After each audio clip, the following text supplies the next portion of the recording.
Over the last 40 plus years, since pretty much 1981, the Americans have always been on the podium for the Motocross Nation Championship. It was great to see people like Johnny O'Mara or David Bailey or Rick Johnson or Jeff Stanton, Jeff Ward, Damon Bradshaw, Jeremy McGrath, Jeff Emig, Ricky Carmichael, James Stewart, Ryan Villapoto, Ryan Dungey, and most recently, last year when it was held in Red Bud, Michigan, Eli Tomac, Justin Cooper, and Chase Sexton. The rest of the world take the Motocross Nations event very seriously. And so as Americans, being the defending champions going in there to Ernée, France shortly, the United States is going to be expected to defend that number one plate. And the rest of the world is going to be counting on seeing Team USA defend their title, and they're going to pay good money to do that. This year's team will be Aaron Plessinger, Archie Hampshire, and Christian Craig. Now, I'm sure most fans, when hearing this, they're going to think, like, why these guys? Or who are these guys? Why not Chase Sexton or Eli Tomac, Hayden Deegan, things like that?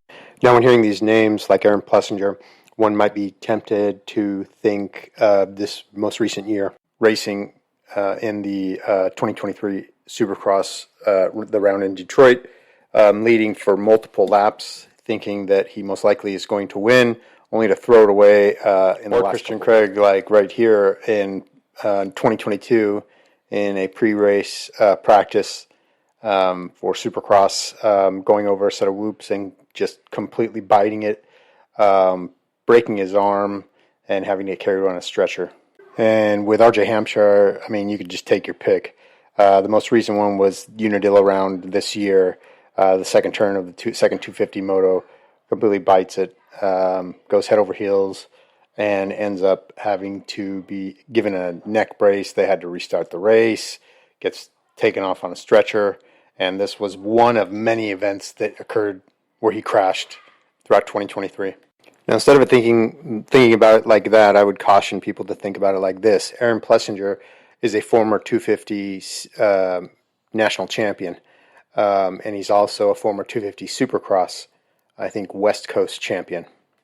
He finished third in the standings this year, I think, in the Outdoor National Championship. He's been consistent his entire life, and no one can ever question him for not being patriotic, to say the least. Yeah, RJ Hampshire, I mean, this guy, yes, he's crashed on a couple of occasions. However, he's demonstrated this year in the outdoor season especially that he's beaten the best here in the United States. He's beaten Hunter Lawrence on different occasions in different motos. He's beaten Hayden Deegan on different occasions in different motos. He has the speed, and we've taken that risk in the past as Team USA. I remember in the early 80s they sent Danny Magoo Chandler. That guy would either go 100 miles an hour or he would crash. And that day he performed. He pulled it off. And I think that RJ Hampshire is capable of doing the same thing.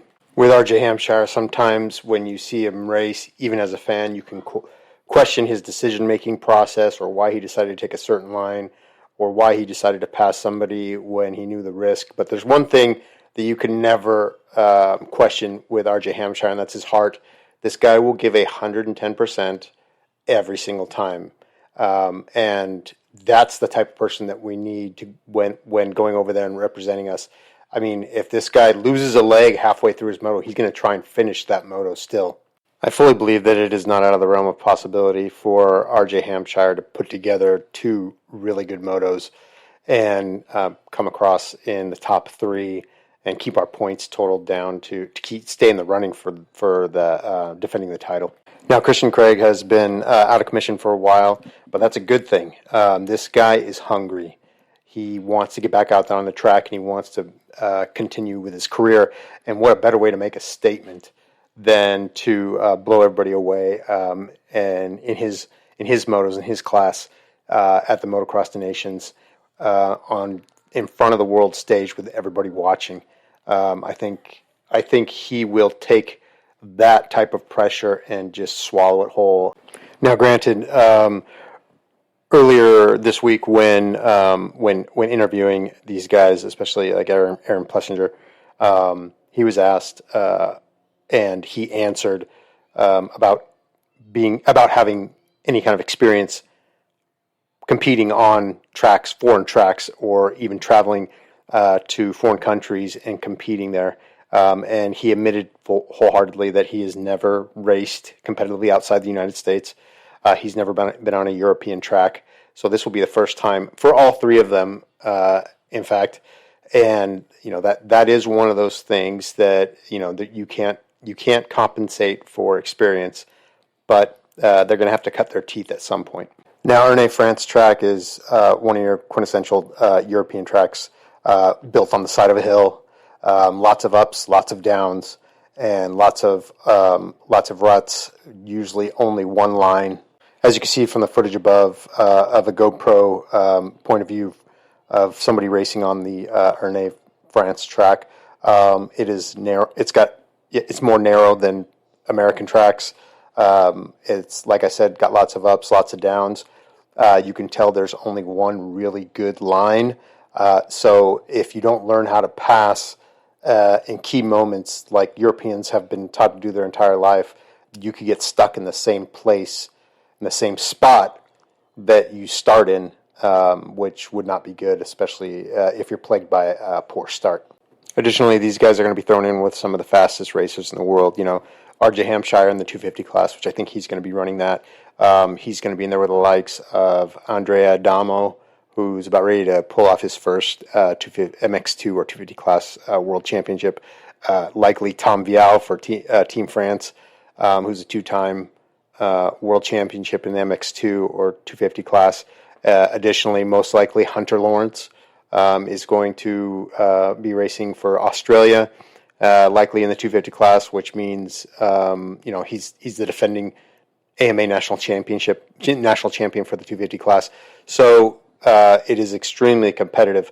Additionally, in the 450 class and in the open class, you're going to have people like Jeffrey Hurlings, Francis Romain Fevre, Tim Geiser, Jorge Prado, Ruben Fernandez, guys that are, and additionally Jet Lawrence, guys that are multiple-time world champions or AMA 450cc champions like Jet Lawrence.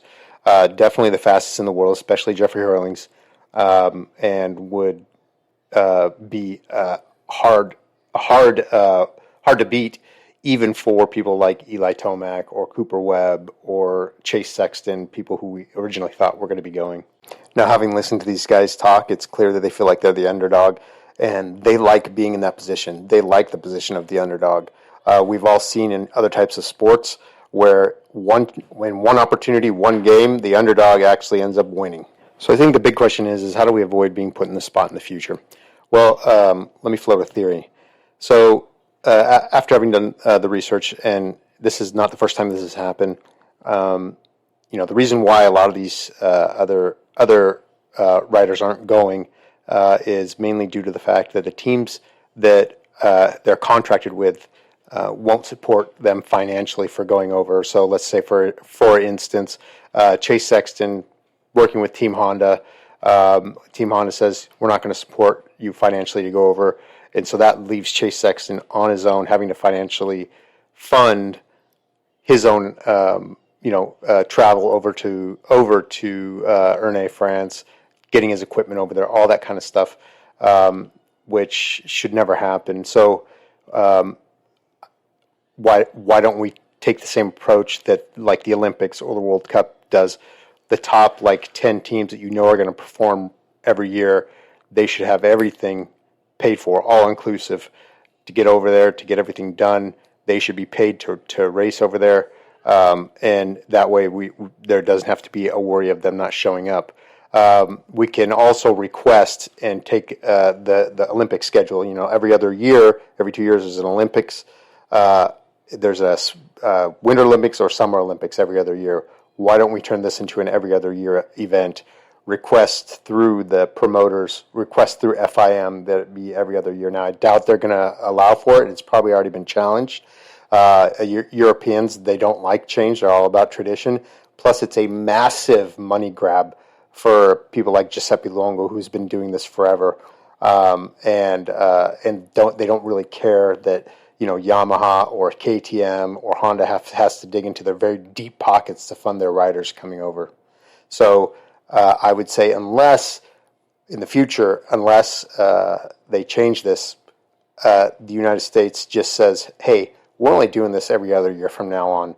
And sorry, but we're going to bow out every other year unless something changes or unless something's funded, mainly due to the fact that the schedule here for motocross racers in the United States is becoming fuller, not more vacant.